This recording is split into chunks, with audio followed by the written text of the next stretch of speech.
Good morning students.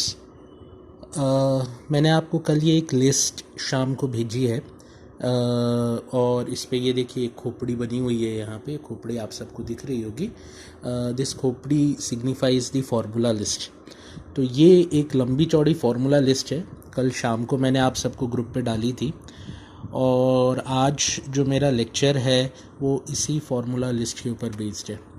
मतलब मैं आज आपसे इन्वर्स ट्रिग्नोमेट्रिक फंक्शन का डिफरेंशिएशन ही डिस्कस करने वाला हूँ, लेकिन जो नेचर ऑफ क्वेश्चन है वो आज बदल जाएगा। मतलब कल जो मैंने आपसे डिस्कशन करा था, जो वीडियोस भी मैंने आपको भेजे शाम को, सुबह ही भेज दिए थे लेकिन वो शाम तक आप तक पहुँचे, तो उसमें हमने ऐसे क्वेश्चंस देखे थे जिसमें बाहर एक इन्वर्स ट्रिग्नोमेट्रिक फंक्शन था और जो ब्रैकेट के अंदर fx वाली चीज़ रहती है वहाँ एक ट्रिग्नोमेट्रिक फंक्शन था। बाहर इन्वर्स ट्रिग्नोमेट्रिक, अंदर ट्रिग्नोमेट्रिक। तो मैंने आपको बताया था कि इस ट्रिग्नोमेट्रिक फंक्शन को आप कुछ एडजस्ट करो, फॉर्मूला लगाओ। फॉर्मूला लगाते हुए किस बात का ध्यान रखो कि अंदर का फंक्शन बाहर वाले फंक्शन से मैच कर जाए, और जैसे ही वो मैच कर जाता था ये क्वेश्चन आसानी से अपने आप ही अनफोल्ड होने लगता था और आंसर की तरफ पहुंचने लगता था। इसके हमने कुछ एग्जांपल्स भी देखे, मैंने उसका पीडीएफ आपको सेंड भी किया था और कुछ एग्जांपल्स भी डिस्कस किए थे। ये 3 क्वेश्चंस तो कल मैंने आपको होमवर्क के लिए दिए थे। हालांकि आप में से किसी ने भी मुझे रिवर्ट नहीं करा कि सर ये मुझे बना नहीं, कि ये मुझे समझा नहीं। देखिए प्लीज़, मैं आपसे बार बार कह रहा हूँ ये बात, रिवर्ट करिए। वो आपके अच्छे के लिए ही कह रहा हूँ, रिवर्ट करिए। नहीं समझा तो फिर से पूछ लीजिए, कोई प्रॉब्लम नहीं है, ठीक है। मैं इसीलिए लेक्चर बना रहा हूँ कि आप इसको बार बार देख सकते हैं। जो जूम का लेक्चर है वो बार बार दिखा नहीं सकता मैं आपको, लेकिन ये वाला लेक्चर यूट्यूब पे रहता है। आप जब भी फ्री हैं, सुबह मन नहीं कर रहा, शाम को खोल के देख लिया 10 मिनट में, 10-15 मिनट का ही तो रहता है, उससे ज़्यादा का कहाँ रहता है। तो उतने में आपने देख लिया है ना, तो प्लीज़ देखिए। आज क्वेश्चन थोड़े अलग टाइप के हैं, इन्वर्स ट्रिग्नोमेट्री के ही हैं, डिफरेंशिएशन के ही हैं, लेकिन चीज़ ये बदल जाएगी। बाहर तो इन्वर्स ट्रिग्नोमेट्रिक फंक्शन ऐसा ही कुछ लिखा रहेगा, लेकिन जो अंदर की वेरिएबल क्वांटिटी है, अंदर का जो fx है, वो इस बार अलजेब्रिक क्वांटिटीज़ बन जाएगी। मतलब अंदर का जो fx अलजेब्रिक फंक्शन है वो या तो आपको ऐसा दिखेगा 1 - x², या ऐसा दिखेगा 1 - x, या ऐसा दिखेगा 1/x, कुछ भी दिख सकता है। मैंने यहाँ पे उसकी लंबी चौड़ी लिस्ट बनाई है, क्या क्या दिख सकता है। ये सब में से कुछ भी दिख सकता है। ये लंबी चौड़ी लिस्ट दिख रही है, कितने 12-13 पॉइंट की लिस्ट है ये, है ना। तो इन सब में से कुछ भी दिख सकता है। अगर ये ऐसा दिख रहा है तो इसमें आपको कुछ सब्स्टिट्यूशन करने पड़ते हैं तो ही ये सवाल सॉल्व हो पाते हैं, वरना ये सवाल आप सॉल्व नहीं कर पाएंगे। तो अब देखिए ये सब्स्टिट्यूशन कैसे होते हैं, इनमें क्या क्या रूल्स लगते हैं, है ना। मैं कुछ एग्जांपल्स लेकर आपको बताऊंगा और इस लिस्ट को रेफ़र करना बताऊंगा कि कैसे इसको रेफ़र करना है। हालांकि रेफ़र करना तो बड़ा आसान है, सिर्फ पलट के देख लो कहाँ पे कौन सा सब्स्टिट्यूशन लग रहा है और आप सीधे सीधे सवाल को क्वेश्चन कर सकते हो। लेकिन ये जो पूरी एक्सरसाइज है इन्वर्स ट्रिग्नोमेट्री का डिफरेंशिएशन, ये आपके 11th के ट्रिग्नोमेट्री के फॉर्मूलेस को चेक करता है कि आपको वो फॉर्मूले याद है कि नहीं है। मैं बार बार आपको ये बात पे स्ट्रेस कर रहा हूँ कि 11th क्लास के ट्रिग्नोमेट्री के फॉर्मूले याद रखिए। अभी मैं हर एक सवाल में जहाँ जहाँ ये खोपड़ी बनी दिखेगी आपको, जो मैं पीडीएफ सेंड करूँगा, जो नोट्स सेंड करूँगा, जहाँ जहाँ ये खोपड़ी बनी दिखेगी वहाँ वहाँ एक फॉर्मूला लिखा हुआ रहेगा जो कि आपको मालूम ही होना चाहिए। आपके ध्यान में वो बातें रहनी ही चाहिए। तो आप प्लीज़ अब से जहाँ जहाँ ये खोपड़ी दिखती है वो वाले डेटा को कंपाइल करके उसको आप एक घर में एक शीट पे या एक कॉपी में लिख के रखिए कि जिससे आपको रेफ़र करने में आसानी मिले, ठीक है। तो सबसे पहला क्वेश्चन मैं देखता हूँ। मतलब क्वेश्चन का फॉर्मेट तो मैंने आपको बता दिया। बाहर इन्वर्स ट्रिग्नोमेट्रिक फंक्शन कोई भी हो सकता है और अंदर fx की जगह ये x वाली टर्म्स, ऐसा कुछ भी दिख सकता है। ये लिस्ट में मैंने सारे कवर करे क्या क्या दिख सकता है। इसके अलावा भी कुछ चीज़ें कई बार आ जाती हैं जो दिखने में अजीब रहती हैं, तो वो बताऊंगा क्या करना है उस केस में, ठीक है। तो सबसे पहला कंसेप्ट तो वही है सॉल्व करने का इन्वर्स ट्रिग्नोमेट्रिक का, कि अंदर वाला एफ एक्स का ट्रिग्नोमेट्रिक फंक्शन और बाहर वाला इन्वर्स ट्रिग्नोमेट्रिक फंक्शन मैच करना चाहिए। ये अंदर वाला एफ एक्स का ट्रिग्नोमेट्रिक फंक्शन और बाहर वाला इन्वर्स ट्रिग्नोमेट्रिक फंक्शन मैच करना चाहिए, ये ऐसा मैच करना चाहिए टैन और टैन इन्वर्स, जिससे ये दोनों का इफेक्ट ख़त्म हो जाए और मेरे पास सिर्फ एक्स बन जाए जिसको कि मैं आसानी से डिफरेंशिएट कर सकूं। आइडिया वही है हर क्वेश्चन के साथ में, लेकिन क्वेश्चन का वैरायटी बदलता जाता है तो उसको करने के तरीके भी बदलते जाते हैं। कल तक ये डिस्कस करा था, आज ये डिस्कस कर रहा हूँ। तो इसमें सबसे पहला एक क्वेश्चन बहुत आसान सा आ सकता है कि y is equals to cot inverse 1/x। अब आपके पास 1/x है तो आपने सोचा यार अगर x की जगह tan थीटा डाल दूं तो ये बन जाएगा 1/tan थीटा, और 1/tan थीटा काय के बराबर रहता है कॉट थीटा के, और कॉट इनवर्स और कॉट थीटा एक दूसरे को इफेक्ट ख़त्म कर देंगे और y की वैल्यू सिर्फ बन जाएगी इक्वल टू थीटा।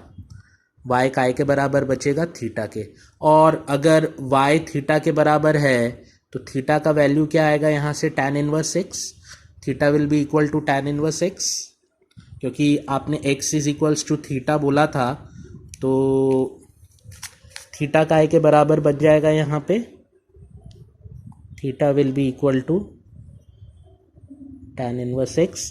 तो आप y की जगह लिख देंगे tan इनवर्स x और इसका डिफरेंशिएट करेंगे और आंसर आ जाएगा। tan इनवर्स x का डिफरेंशिएशन मालूम होना चाहिए 1/1 + x²। ये फॉर्मूला तो याद होना ही चाहिए, ठीक है। तो मैं वो लिखा नहीं हूँ फॉर्मूला, वो मैं एक्सपेक्ट करता हूँ कि वो आप याद रखोगे ही, ठीक है। अब मैं क्वेश्चंस पे आता हूँ अलग अलग टाइप के, जो कि आपको एक रफ आइडिया देंगे, एक रेफरेंस देंगे कि ये लिस्ट को कैसे यूज़ करना है ना। अब सबसे पहला क्वेश्चन में ये देखा, मैंने एक उठाया था क्वेश्चन, बाहर एक इन्वर्स ट्रिग्नोमेट्रिक फंक्शन लिखा है, ऑब्वियसली दिख रहा है, अंदर लिखा है √1 - x होल अपॉन 2। तो मैंने सोचा यार √1 - x, मैंने अपनी लिस्ट में देखा √1 - x या 1 - x, तो मुझे ये दिखा यहाँ पे a - x। अगर a की जगह 1 लिख दूं तो बन गया 1 - x, और अगर 1 - x है तो x की वैल्यू उसने क्या लेने के लिए बोली है a cos थीटा। अगर यहाँ पे a है तो x की जगह आप a cos थीटा लेते हो, लेकिन इस क्वेश्चन में मेरे पास यहाँ क्या है a की जगह 1 लिखा है तो x की जगह मैं क्या लिखूँगा 1 cos थीटा या a cos थीटा, मतलब x की जगह क्या डालूंगा मैं, सब्सटीट्यूट करूंगा cos थीटा। जैसे ही मैंने x की जगह cos थीटा डाला तो ये वाला क्वेश्चन ऐसे दिखने लगा, sine inverse 1 - cos theta upon 2। अब 1 - cos थीटा का फॉर्मूला रिफर करो, मैंने बताया था 1 - cos थीटा का फॉर्मूला लास्ट क्लास में आपको। 1 - cos थीटा या cos x is equals to 2 sin² x upon 2। 1 - cos theta is equals to 2 sin² x upon 2। तो मैंने यहाँ पे लिख दिया 2 sin², क्योंकि थीटा है तो x नहीं है, तो 2 sin² थीटा अपॉन 2। ये नीचे वाले 2 से ये वाले 2 से ये ऊपर वाला 2 कैंसल आउट हो गया, और अंडर रूट की वजह से जो साइन स्क्वायर था वो साइन थीटा बाय 2 बन गया, क्योंकि अंडर रूट लगा था, स्क्वायर क्वांटिटी थी। अब साइन इनवर्स साइन थीटा बचा तो इन दोनों ने अपना इफेक्ट ख़त्म कर दिया, y की वैल्यू काय के बराबर आ गई थीटा अपॉन 2 के, y का आंसर काय के बराबर आ गया थीटा अपॉन 2 के। अब x काय के बराबर आपने माना था cos थीटा, तो थीटा काय के बराबर होगा cos इनवर्स x, तो y की वैल्यू हो गई cos इनवर्स x अपॉन 2। दोनों तरफ d/dx लगाया तो ये 2 तो बाहर आ गया 1/2, और d/dx of cos inverse x रहता है -1/√1 - x², और ये बाहर वाला 2 यहाँ पे आ गया तो बन गया dy/dx is equals to -1/2√1 - x²। आया ये क्वेश्चन समझ में? मैं इसका PDF भी आपको सेंड कर रहा हूँ, ध्यान से देखना है। आपको ये अंदर का फंक्शन देखना है, बाहर की लिस्ट वेरीफाई। लिस्ट में मैंने अभी सारी चीज़ें नहीं ली हैं, मैं क्वेश्चन टू क्वेश्चन भी कुछ क्वेश्चंस में समझाते चल रहा हूँ, तो वो लिस्ट में आप ऐड कर सकते हो। ठीक है, मैंने उसको रेफ़र करा कि यार ऐसा दिखा तो क्या डालना चाहिए वहाँ पे, क्या सब्सटीट्यूट करना चाहिए, और उस लिस्ट को देखकर इस क्वेश्चन को सॉल्व करा। प्लीज़ ध्यान से देखिए मेरा मेथोडोलॉजी क्या है। अगर किसी को इसमें प्रॉब्लम है तो वो मुझसे कांटेक्ट करे। जैसे ही आपको सुबह को मैं टाइम दूंगा, आप उसमें मुझसे पर्सनली कांटेक्ट करिए। ठीक है, अब मैं दूसरे क्वेश्चन पे जा रहा हूँ, ध्यान से देखना। थोड़ा सा अलग है, पीछे लिस्ट में वो सब्सटीट्यूशन नहीं लिया है, ध्यान से देखना, क्योंकि वो एक फॉर्मूला है जो याद होना चाहिए।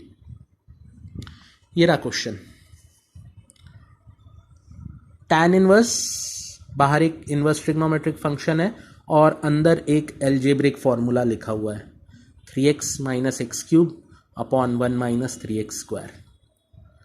जब भी आपको ऐसा दिख रहा है, ध्यान रखो ये pattern, 3x minus x cube upon 1 minus 3x square, तो x की जगह क्या डाल दो आप, tan theta.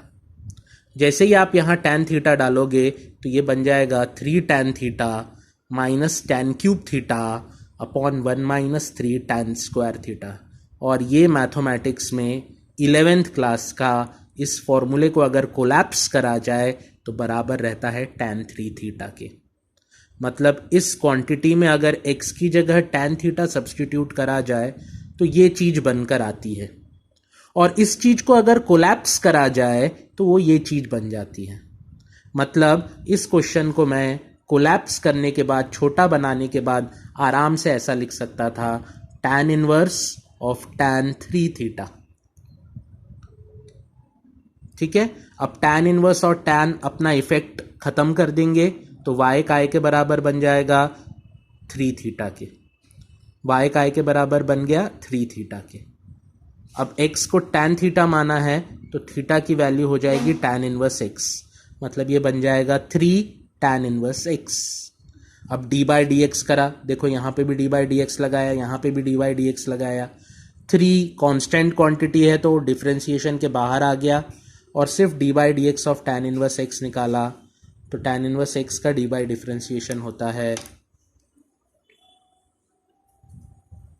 3 into 1 upon 1 plus x square. ये आ गया फाइनल आंसर इस क्वेश्चन का। इस क्वेश्चन का मेन मकसद ये था, ये फॉर्मूला याद होना। अगर आपको ऐसे याद नहीं है, आप इस सवाल को करने बैठोगे, आपको 4 पेज खा जाएगा और ये डिफ्रेंशिएट नहीं होके देगा आपको। आप ये वाले आंसर तक आने के लिए पसीने छूट जाएंगे। इन क्वेश्चंस को इस तरीके के अलावा किसी और तरीके से अटेम्प्ट करना बहुत नामुमकिन सी बात हो जाती है। कर सकते हैं लेकिन बहुत पेज खा जाएगा वो आपके। तो आपको यही तरीके अप्लाई करने पर ये क्वेश्चन छोटे से छोटा बन सकता है। ठीक है, तो प्लीज़ ऑब्जर्व इट केयरफुली। ये मैंने देखो यहाँ खोपड़ी बनाई है, मतलब यहाँ पे मैंने कोई ट्रिग्नोमेट्रिक फॉर्मूला यूज़ करा है जो कि इम्पॉर्टेंट है, जो आपको हमेशा ध्यान रखना है। ठीक है, तो याद रखना tan 3 थीटा का फॉर्मूला क्या होता है। ठीक है, तो ये बात ध्यान रखना प्लीज़। ये क्वेश्चन भी ध्यान रखना। ये वाला जो अल्जेब्रिक पैटर्न है, ये मैंने ये लिस्ट में इंक्लूड नहीं करा था। इस लिस्ट में कहीं पे भी ये पैटर्न इंक्लूडेड नहीं है, क्योंकि क्वेश्चन डायरेक्टली ले रहा था, तो इसलिए मैंने सोचा इसको ऐसे ही समझा दूंगा। तो ये बात आप थोड़ा सा ध्यान रखना।